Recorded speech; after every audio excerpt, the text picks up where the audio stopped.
Good. Hey, this is Anarcho-Jesse, and I get my daily dose of... It's okay. Try it again. Yeah. And edit it. I'm pretty high. I'm going to leave that. That's perfect. Okay. Hey, I'm Anarcho-Jesse. I'm pretty high, but I love the LCL report. You should too. Hi, this is Terran Lupo, and my birthday is coming up October 1st.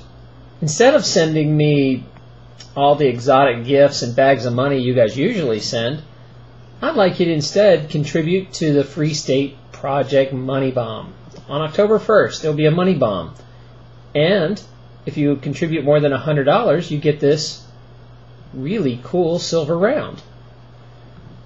That's right. If you don't know what the Free State Project is, it's a group of liberty-minded people all moving to one area to try to reduce the size of government back down to the intended levels of life, liberty, and protection of property, or even less.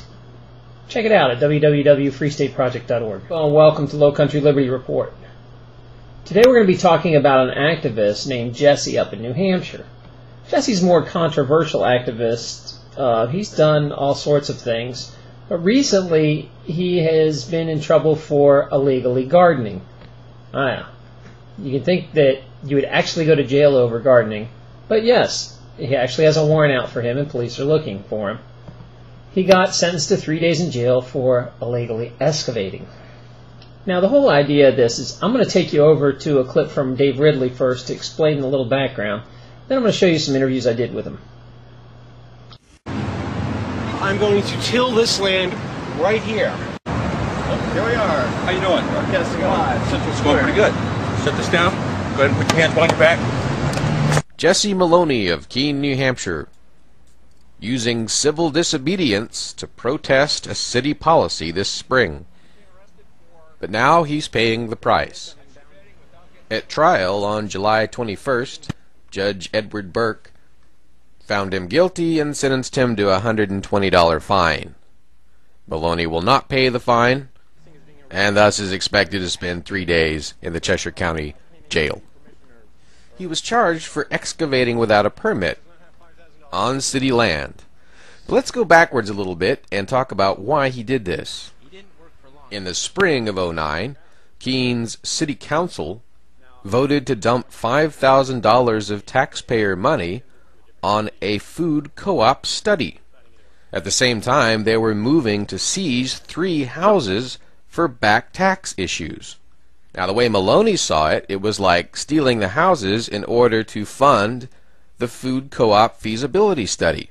So this was his way of saying, you know what, I can start my own food co-op and I don't need $5,000 of taxpayer money. During the trial, Jesse argued that state law overrode Keene's city ordinance on excavating. New Hampshire is not a home rule state. In other words, the cities only have such powers as the state provides them. But according to FreeKeene.com, Judge Burke said the state law was not intended to override that city ordinance. So basically, Jesse got lost in court and sentenced to 3 days in jail because he won't pay any fines. Now, the idea when I talked to him was also a little different. It was to challenge this whole idea of public land. See, there's this fallacy that you actually own part of it because it's called public schools, public land, because they're forcing you to pay for it. They're threatening to take your house and property, and if you don't cooperate, they'll throw you in jail. If you don't resist, they'll shoot you. So they will take your property or threat to take it so you can fund these public works. Well, to show the asinine idea that, hey, it's also my property, he decided to plant a garden on public land to, again, expose the rationale behind it, besides those other issues. So I'm going to take you to some more interviews I did with him. Well, actually, hey, I'm going to... Oh, yeah. This is Anarcho-Jesse, and you guys probably know him from, I have covered him in a story or two about his acts of civil disobedience. I'm a big fan. What I wanted to ask you about, though, is I'm doing a series on what was the breaking point to, was there a certain thing that happened that you said, okay, this is it, I'm moving the Free State Project, or was it a gradual process? It's actually kind of tough to describe the process in such such a dichotomous way, because when I first heard about the Free State Project, it was about 2 months before last year's Porkfest, and then my friend Darren was coming up and he said to Porkfest, and he said, "Hey, do you want to go up with me?" And I said, "Yeah, why not?" And so I went came up to the last Porkfest, and I really liked it, and I met Dale Everett, and he turned me on to Keene, which I had lived near once when I went to college in Ringe. And so then I moved to Keene about 2 months later, actually, and it was just the only reason why. I left New York. I had nothing in New York, and it was getting worse and worse having nothing, especially in such a state that's so expensive and so riddled with anti-liberty legislation. So I just kind of dropped everything and came up to Keene. Have you any regrets moving? Wish maybe I planned coming up to Keene a little better. So your advice to activists maybe to actually get some something in order before you just show up randomly? Yeah, well, maybe. I mean, now I actually, because some individuals are very, very kind to me, and I really appreciate what they did for me. I actually, my home is always open to people that come up and don't really have a place to stay, like for a couple weeks, rent-free. You can sleep on my couch or floor. I mean, like, the only thing is that, you kind of clean up after yourself and you try to find a job and a place to live. And we try to help people out with that, trying to find them places. Do you find to that live, the porcupines come up and actually do that, or do you have problems with people just like mooching? No. In fact, I can say, like, with confidence, there's only like one real mooch in the Free State Project out of several thousand people. That's excellent. So, all right, thank you. Anytime. So, after the trial and the sentencing, Jesse basically decided not to help the cops, and they told him to show up to jail.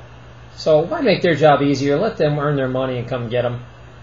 So technically, he has a warrant out. They're looking for him still. I have no idea what's going to happen. They'll probably just wait for him to get into court again or something. I'm going to close out here with a film I took of him burning his Social Security card as a tax protest, because we all love Social Security tax. And he did this at the Live Free or Die rally, so I'm going to close out with that. This is Terry Lupo. It's always good. I'm here with Anarcho-Jesse, who spontaneously decided in a move out of the 60s to burn his Social Security card.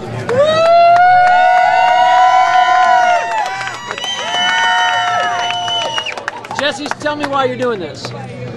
Well, I'm doing this because I've gone completely underground. I'm never going to work a job again where they demand that I give them my number.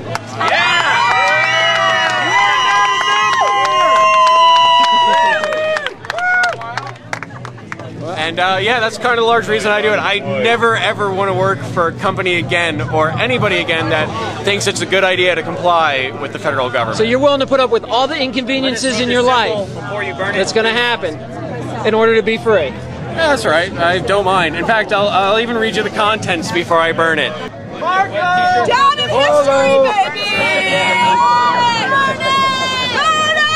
Burn it! Go ahead. Jesse Maloney. Go ahead.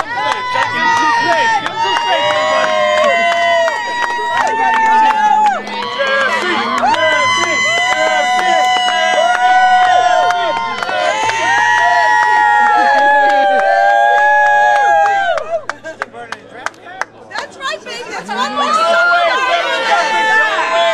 No more taxes.